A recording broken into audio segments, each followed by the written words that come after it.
The Best in the World podcast with Richard Parr.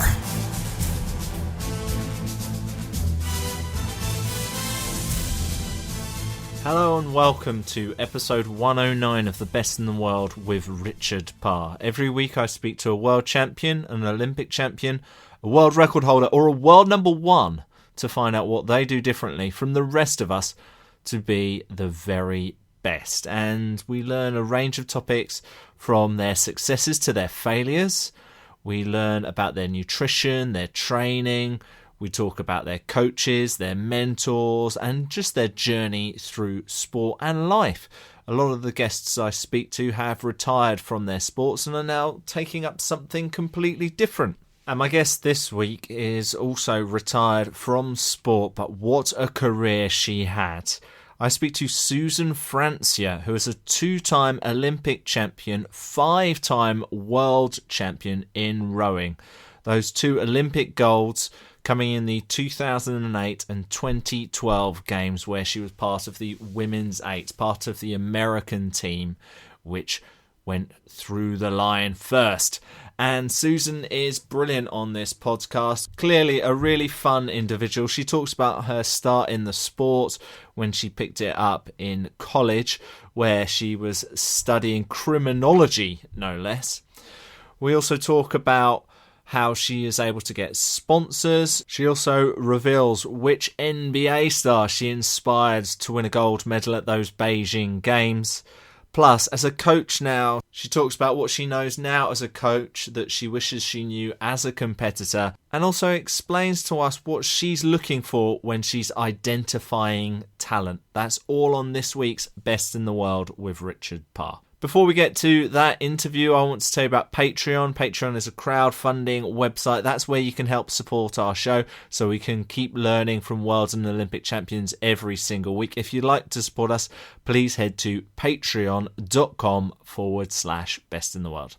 All right, let's get to it. Let's get to my interview with the rowing Olympic champion, Susan Francia. The Best in the World podcast with Richard Parr.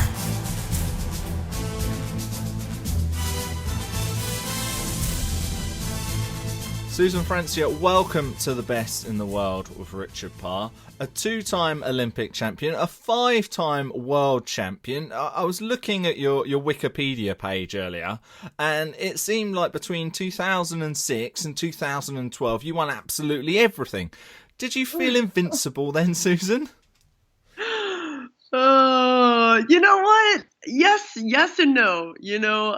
Wikipedia does not show all of the injuries and all of the downs, that athletes have, but also it kind of does show the triumphs. So I'm glad that it conveys such a positive results for me. Thank you. Well, we'll bring a bit more life to that Wikipedia page with this interview, I'm sure. So what was your favourite victory out of all of them? Honestly, the 2008 Beijing Games were just, phenomenal. And racing in that race, it was my first Olympics, and everything's like shiny and new and exciting, and just everything. It was just leading up to that journey was really was very special. So winning in 2008 was probably my favorite victory. And obviously Olympic champions are known to inspire others, and very usually a younger generation, but I heard you tell a story recently that you actually inspired someone pretty famous with that victory. Yes, actually. So the night after, or the day after we won, I was hanging out in the Olympic Village, and I ended up meeting Dwight Howard, one of the NBA stars. Mm-hmm. And I told him I was so excited. I was like, hey, check this out. Here's my gold medal. And he was like, oh, that's so cool. And he actually did a huge Olympic faux pas. He actually put the medal on, which if you haven't finished completing your event, you just don't do. And he's wearing it, and literally out of the darkness, I swear this was the most surreal moment. Kobe Bryant walks up and he's just like, hey man, where'd you get that? And he's like, oh, it's hers. And he's wow. Oh, who are you? I know, it's crazy. And he's like, Kobe's like, who are you? And I was like, hi, I'm Susan. And he's like, hi, I'm Kobe. And I was like, I know. We're just having this like, for me, it was a great moment in my mind. I'm sure it was a great moment in his mind too. But it was just like so cool to have these two NBA stars like looking at my gold medal. So that was definitely a very special moment for me. I never knew that was a faux pas. I never knew you couldn't do that. Yeah, I mean, it's just like kind of weird because, what if you don't end up winning gold? So, are there any other kind of superstitions like that which are kind of known, which you kind of are wary of? I would say that's kind of like the biggest one. And especially like if someone is an Olympian, they don't really like put on someone else's medal because you just kind of, you won yours and they won theirs. So it's just kind of, but of course when there are little, fans or especially kids and they want to put on the medal, I'm like, here you go, put it around your neck. Like, this could be you, so that's fun. It is very fun sharing the medal with others. That's probably brings me the greatest joy with that thing. Fantastic. Sharing all of your hard work and success. Let's start from the beginning then, Susan. So what's interesting about rowers compared to a few other sports is it's very much a sport where you start later on, isn't it? You didn't start until university, is that right? Yeah, that's correct. So how did that all come about? Yeah, actually, so in high school, I played basketball, I tried volleyball, I tried all these different tall person sports since I am 6 feet 2 inches. And I have to tell you, I have 2 left feet and no hand-eye coordination. So I kind of came to accept that I was just like a tall, kind of klutzy person. But I did love sports and I liked being involved. And I just was like, okay, you know what? I'm not very good, but I like being part of the team. So I never imagined that I would, of course, go to the Olympics, let alone win.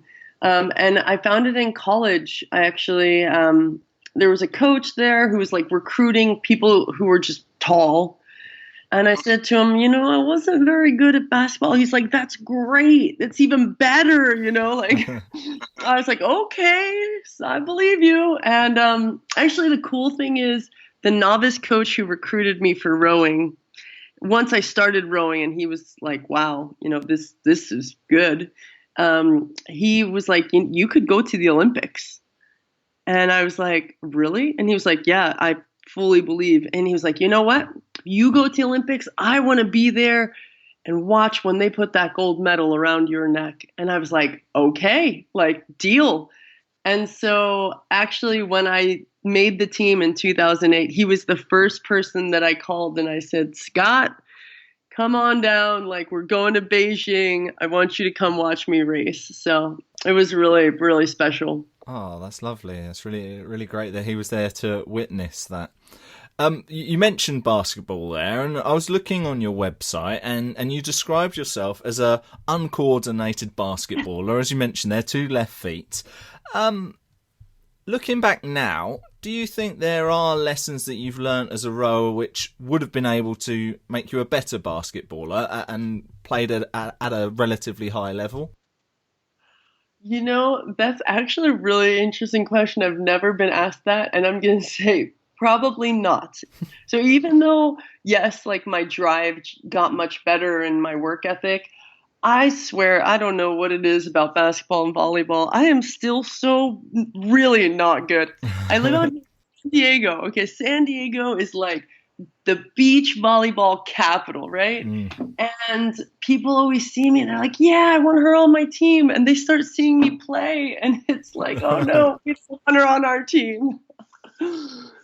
So no, it still hasn't made any difference, unfortunately. And again, we were talking earlier about the fact that you started later in rowing, and let's just compare it to, say, swimming, for example. Swimmers, they start from 9, 10, and then they get scholarships, and they're effectively recruited to the university for their swimming, and then kind of do the studies additionally. While you went to university to study, you went to do was it criminology you studied? Yes. Yeah, so you went there to do criminology, and you're trying to do rowing as well. How easy or difficult was it for you to balance the both of them? Actually, that balance and the structure really helped my academics. Even just like having to show up to practice, and that was part of my motivation of even joining the team, to be honest. Because beforehand, like, I just had all this free time, so I wasn't part of a team. I was kind of scattered. And then joining the rowing team, we practice early. So I was like, all right, well, I'm up already. I may as well go to class. And so just like, it actually really, having that balance made my college years just so much better, so much more productive. And you went to the University of Pennsylvania, and I think I saw someone describe it as one of the social Ivies. So was it then difficult not to go party, drinking and doing all of that? Or again, did that just, because of the early starts, because of the busy schedule, it was something which didn't even really come across your way? Well, we're in college, so we have to enjoy our time there. So we did party a bit, but it was much more in moderation, and also partying with the team and the men's team. It just was more like practice part two. When did you make the decision that, I know Scott had said to you, you could be in the Olympics one day, and when did you make that decision that actually, I'm not going to do something with criminology right now, I'm going to work towards the Olympics? Actually, as I kind of kept going with the rowing, and each summer I would row at like different, like higher and higher levels, I kind of saw that this really was a possibility. So almost by the time like I graduated, I knew that I wanted to be with the team, and I knew that that was something that I was capable of and that I could do and that I wanted to do. And then, well, so that was in Pennsylvania. Where did you go from there? Is that where you trained? What happened next? Yeah, actually, so the U.S. training team is not too far from Philadelphia. It's about an hour north in Princeton, New Jersey. So in terms of that transition, it wasn't too big. And so, if I had to fall back on like going back to Philadelphia, it was going to be fine. But yeah, so at that point, it was 2004, end of 2004. They just finished the Athens Olympics. The women came away with a silver medal. So all of those Olympians were just like gone on like a hiatus. So there was this whole new crop of athletes. So that also made it very fun, of like all of us fresh out of college, and on this like journey, like, okay, they just won silver, let's go for gold. And it's interesting because I've spoken to one of your fellow champions, Caroline Lind, and I think I've spoken to a few of the successful women's water polo team. And I guess what's an interesting dynamic about your sport and being in a boat of 8 is that you're a team, but you're all also fighting for that one place. How competitive was it in that era when you're entering kind of the national team setup? You've got these people who've won silver. You've got this whole new crop. It must have been really fierce. Yeah, in the first couple of years, it's not. The first couple of years after the Olympics, it's not as intense. But then once it starts ramping up, it's like a whole new level. But, of course you're fighting against your teammates because you want that spot in the boat. But at the same time, the camaraderie is just amazing because, you know that you can't do it alone. You need that other person. And And when you get to the starting line, you know how hard every person in that boat worked. You saw them, struggling next to you every day. So, it also takes that element of trust to kind of like a whole different level when we're like at that starting line and you know that everyone was there, everyone was putting in the work, and now, it's just go time. Who are you closest to? I would say I'm actually closest to my 2012 teammate, Esther Lofgren. She ended up not making the 2008 boat. And she and I have, I don't know, I guess she and I have been the closest. But honestly, we do like reunions. We actually just had one at the World Championships in Florida, and it's so great to see everyone. And it's, we get together, it's just like old times, we share all the fun stories, and it was, it's fun staying in touch with everyone. The Best in the World podcast with Richard Parr.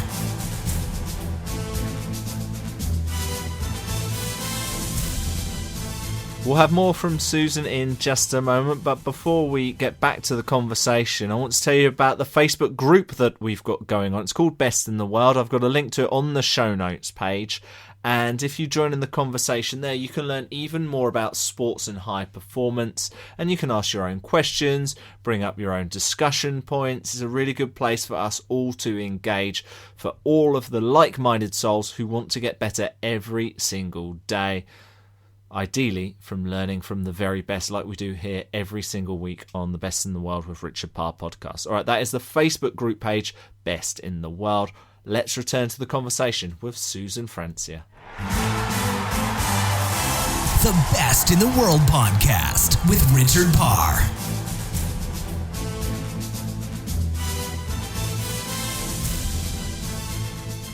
Why did you initially do the 8-person boat? Honestly, one of the things is it's the fastest boat. So that's really fun. When you get that boat up to speed with the 7 other women who are powering, and you got that coxswain at the front, like yelling all these like inspirational commands. I mean, it is the most amazing feeling. So that's one. And then of course the other element is the 8 in the US has had a history of success. And so, I thought that was also my best shot at winning a gold medal. That prestige as well. What were some of those inspirational commands? Were there any in particular that really got you fired up? Yeah, so in 2008, the last time the women had won was in 1984 in the US at Lake Casitas. So I remember like our coxswain, she called something for like, all right, we want to be legends like the women of 84. And it was just like cool to remember these, women who kind of paved the way for us in the sport. So that was fun. And then also, the coxswain will call out like certain commands for us. And it's cool to think another fun command she has, or like she'll tell us when we're up, she'll be like, all right, like, we're on top of the world. We're the best in the world right now. Our bow ball is ahead. And so that's always like cool to know, like, hey, we're all right. We're ahead. This is good. Yeah, nice to be referred to as the best in the world. That's right. Why I'm here with you. Exactly. The Best in the World podcast. What was your pre-race routine like, Susan? And how early would it begin? Would it almost begin the night before or the week before, or is it just something you'd go through on the day? Yeah, but one of the things that we really learn is just practicing just all the things that we go through. So, the night before a race, we make sure very obvious stuff. We eat well. We get our full nights of 8 hours sleep. And then the day of, I always eat just a little bit lighter, which was kind of tough in Beijing because our final was at 5 p.m. Oh. Because they wanted it to have the best airtime in the US. So it's really late. So you have to eat normal meals, but you're also kind of feeling a little bit of the excitement and nervousness. So, It's definitely, a tough one to balance, but oatmeal's a great food that I always have, and I always have a little energy shot. But other than that, I always like knowing that worst case scenario, I have my uniform and myself, and I'm ready to go. I've been doing a few interviews this week, and we've done over 100 now, and oatmeal comes up a lot. I think we need an oatmeal sponsor for this show. Oh, seriously. And nearly every one of you champions eats oatmeal, and I'm doing the gluten-free porridge these days as well, inspired by all of you. Nice. Actually, we have a saying. In fact, we have a saying, and I'm going to credit this to my teammate, Karen Davies. She always said, "Oats move boats." Wow. I like it. Oats move boats. Any other sayings that you guys used to have? I can't share those. No, I'm just kidding. I'm kidding. No, that was a good one, though. Yeah, that is a good one. So give us an idea during that time of what a typical training day would look like, Susan. So it's usually 2 or 3 practices a day, usually 3. 2 of them would involve rowing, and somewhere between 16 to 20 kilometers per session. And then, of course, we always mix up the intensity. So sometimes it's a little bit shorter in terms of length or distance, but it's a little bit higher intensity, higher heart rate. And then sometimes we just do long 20-kilometer sessions on the water and just very steady, lower heart rate. And then we also lift about 3 times a week. And usually the lifting kind of varies with kind of how we are in the season. So kind of in the middle of the season, we'll do heavy lifting, low reps. And then closer to the racing season, we'll do just a little bit of maintenance, weights, and just making sure some injury prevention stuff. And then sometimes we do some cross training, biking, and running. But most of the time we're either on the water rowing in small boats or big boats, or on the rowing machine. I spoke to the British rower, Matt Langridge, and he said to me there was one day a week on the rowing machine which he used to absolutely dread, and I think he told me he was sick after it every single week. Was there? What was the workout? Do you know? I can't remember. He did tell me on the podcast. Was there one workout? Was there one training day that you used to dread at all? 2 by 6 kilometers, 2 by 6K on the rowing machine was probably my least favorite. It's pretty intense, and it really, really makes you question yourself. You're who am I? Why am I doing this? What's wrong with me? But I have to tell you, when you get through those workouts, and it's the same for everyone, when you get through a tough workout that you dreaded or you weren't sure you were going to quite make it, you get through it and you're like, you know what? That's cool. I did that. I accomplished that. So it's good to really question yourself, I guess. And I know you've been coaching the last few years as well. What have you learnt coaching that you wish you'd have known when you were competing? Actually, I've learned so much from coaching. Mostly just patience. And it's so interesting. When I was an athlete, I think I would take things more personally than I needed to. I would try to overanalyze everything and interpret why am I in this lineup, or why am I here or there? And literally sometimes it was just in terms of the numbers, we needed you here or there. And, I would kind of overanalyze where really it didn't really mean anything. So I think that's one big thing. And then just also patience, just knowing that, you're putting in the work as an athlete and it'll pay off. Whereas, when you're watching as a coach, it's very easy to watch that patience, or watch, the athletes moving along. But when you're an athlete, you're just oh, why isn't it happening? There are a lot of lessons there. It is funny how we can take something so personally when they're not personal at all. It's just the way it is. Yeah. It's just human nature, isn't it? 2009, you decided to go in a boat of two of you. What was that like? Oh my gosh, that was very fun. So my pair partner Erin Cafaro. So like I said, I'm 6'2". Pair partner Erin Cafaro, she's 5'9".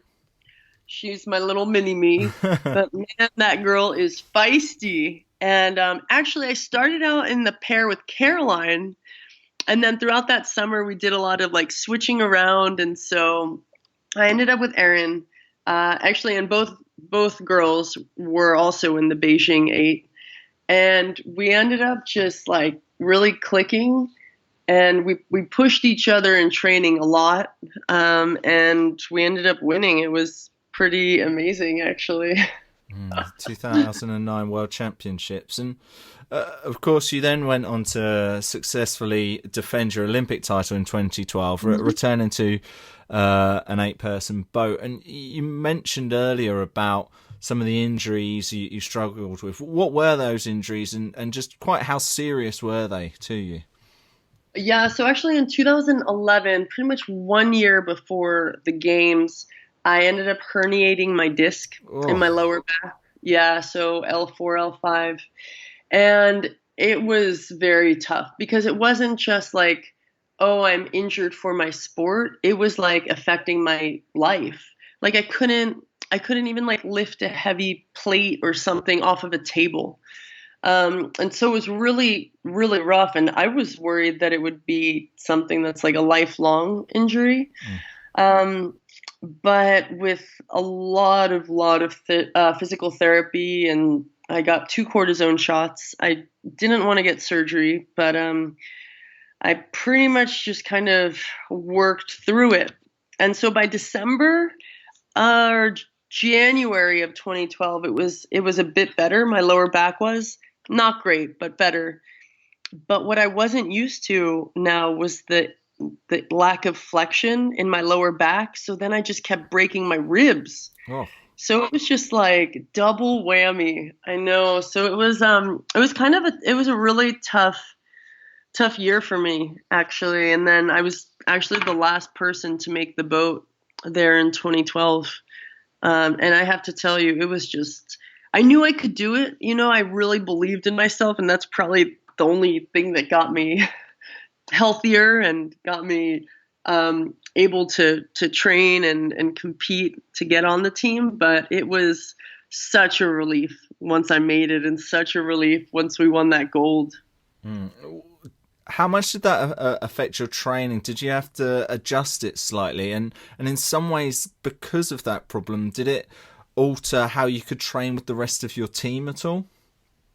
Yeah, so that's a really good point. You know, we're in a team sport, so you can't really, you know, ask everyone, hey, actually, can we take a break here? I need to stretch, you know. Luckily, by the time the spring came around, in terms of injury, I was much, much better. And I mean, I was at physical therapy all the damn time. The poor man, Mark Novak, who's our physical therapist there, he knows everything about my life. And I mean, the guy he was seeing me like every day, treating me. So with that, I mean, I was healthy by the time the Olympics rolled around. Was there ever any doubt in your mind about your health when you were competing in London? No, there wasn't. Oh, fantastic. And it all turned out good in the end. Yeah, it did. And honestly, gosh, I can't even imagine having that kind of, you know, doubt. But you know what's crazy is like the adrenaline masks any kind of injury during racing anyway. Like you have to have something really, really severe happen for you to stop. Like, because actually even a couple times with the broken rib, I competed. And once I was like in that 2K like racing mode, I was good. I was so focused on racing that like nothing hurt. And then once I crossed the finish line, then I was like, oh dear, oh God, this is not good. But up until those 2,000 meters, it'd be fine. Fantastic. And when did you decide to stop away from competing? When did you decide to retire? I retired in 2014, right after the World Championships that were held in Amsterdam. At that point, my body was really done. I was still kind of riding the high of like, oh yeah, London Olympics, that was so fun, and totally forgetting like, oh, that injury that like nearly was crippling. Um, and then it kind of kept nagging me in 2013 and then nagging me even more in 2014. And by that time, I wasn't even making it through training sessions. So, and it's tough of course, for me as an athlete, but it also was tough for the coach because, he knew what I was capable of and I just, wasn't there. And so he didn't know what to do with me, really. Did you have in your mind what you would do next? Yes, actually, I was always interested in going to business school, and I had applied to like Cambridge. Actually, I was very interested in Cambridge and Oxford, but then I ultimately decided to attend UCLA. And just bring us up to date what you've been up to since 2014, studying there, and we mentioned the coaching. What else have you been up to in those last few years?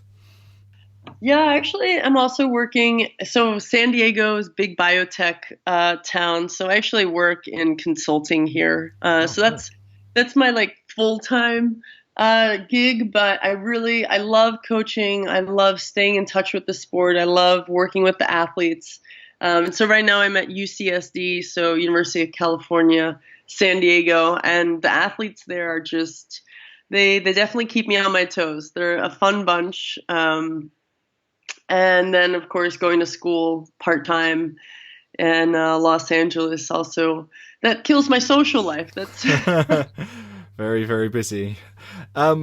You mentioned with San Diego and the coaching there, and one of the things I read about you is that you helped lead a fundraising effort to collect $30,000 to help with one of the youth programs.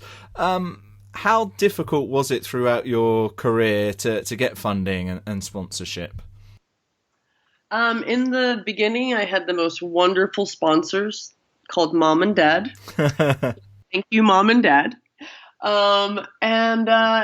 Rowing's not a big media sport here, and so it's a little bit tough. But I think some of the USOC, U.S. Olympic Committee sponsors have done a really great job of incorporating Olympic athletes into their products, and getting some athlete sponsorships, but especially like getting all athletes, the products that they sell. So that's actually been pretty good, and I honestly feel very lucky. I kind of started to reach out to companies and, people were responsive. Companies were responsive in terms of working with me. And, I started doing some motivational speaking. So that helped. I did a little fitness modeling here and there. So that was fun. Honestly, you ask any of those athletes, no one's in it for the money. Like they're there grinding away because everyone wants to be the best in the world. That's really, you could go to a finance job and make a lot of money, but this is different. But if you were to give some advice to a young rower or a young aspiring Olympic champion who needs some of that money, is there any tips you'd give them? Just start reaching out to companies. Honestly, you will never know until you ask. And that was one of the things that I did. Any product that I was using, I'd reach out. I'd say, hey, like, here I am. Look at me. Do you want a spokesperson? And then even if they would say no, they'd be like, hey, here, we're sending you 5 of these, whatever, sunglasses or shorts or shirts or whatever. So, just reach out to companies that you really like and you really, believe in, and, you'd be surprised. And from my research as well, like what I've read from your coaching is that you've developed and executed training plans for elite level rowers to assist in scouting and recruitment of other good prospects, other good rowers. What are some of the key characteristics you look for when you're looking for that next potential champion? Toughness. Really, it's just toughness. Like, it's so interesting now being on the other side of this, on being the coaching side, and just seeing how athletes respond, and sometimes I'm really hard on them. And if they just give up and quit, and I'm like, okay, and there's almost not even that much you can say. Okay, you can try and inspire them or like bring some positivity. But if it's so much of it, I think is intrinsic, and that toughness that I see even sometimes from like 9th and 10th graders, like young kids who are just like, okay, you're hard on me. Good. I'm going to show you that I'm even better and attack it even more. So I think that's the toughness for me is the one thing. It doesn't even matter body, height, size, athleticness. None of that stuff is as important as, what's their mentality. Fantastic. So coaching, consulting, motivational speaking, studying. I hope you do some sleeping in there as well. But what do you do when you actually relax? I'll sleep when I'm dead. What do you do when you do get a little bit of time to relax then, Susan? My relaxation is running. That's me time. I don't bring my phone. I go out. I just run as long as it feels good. And then I turn around, come home, or walk a little bit. But honestly, I really have started to enjoy running. I do love to get out on the water as well. But I don't have all my teammates, so it's a little more quiet and a little less fun. But I really enjoy working out when I have the time. Oh, fantastic. Well, it's been really enjoyable speaking to you and learning from you today, Susan. If we want to continue to follow your very busy journey, how can we do that online? Where's the best place to follow you? You can follow me on Instagram. Just type in my name, Susan Francia. You'll find me. Instagram's a good one. Twitter, I'm also on Twitter.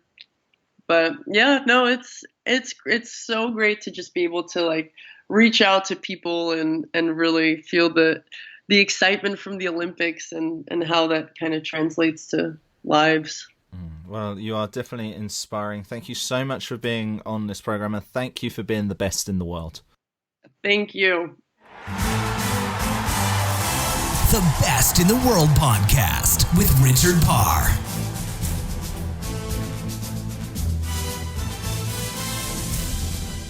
Superb chat there with Susan. We've spoken to quite a few rowers on this podcast before. Maybe go back and listen to my conversation with Caroline Lind, who was a former teammate of Susan's. I've also spoken to the British rower Heather Stanning. Mahe Drysdale from New Zealand has been on the podcast, and they're all available for you on Stitcher, on Apple Podcasts, on Acast at acast.com/best, and of course at Sportacino. That is the home for everything related to sports and high performance. That's sportacino.com. I've got an amazing guest for you next week, so you do not want to miss it. And to make sure that you don't, please press subscribe on whatever podcasting application you use to listen to this podcast, because I do not want you to miss it. It will be out next Thursday. That's when you'll hear from me again. Until then, have a great week. Goodbye. The Best in the World podcast with Richard Parr.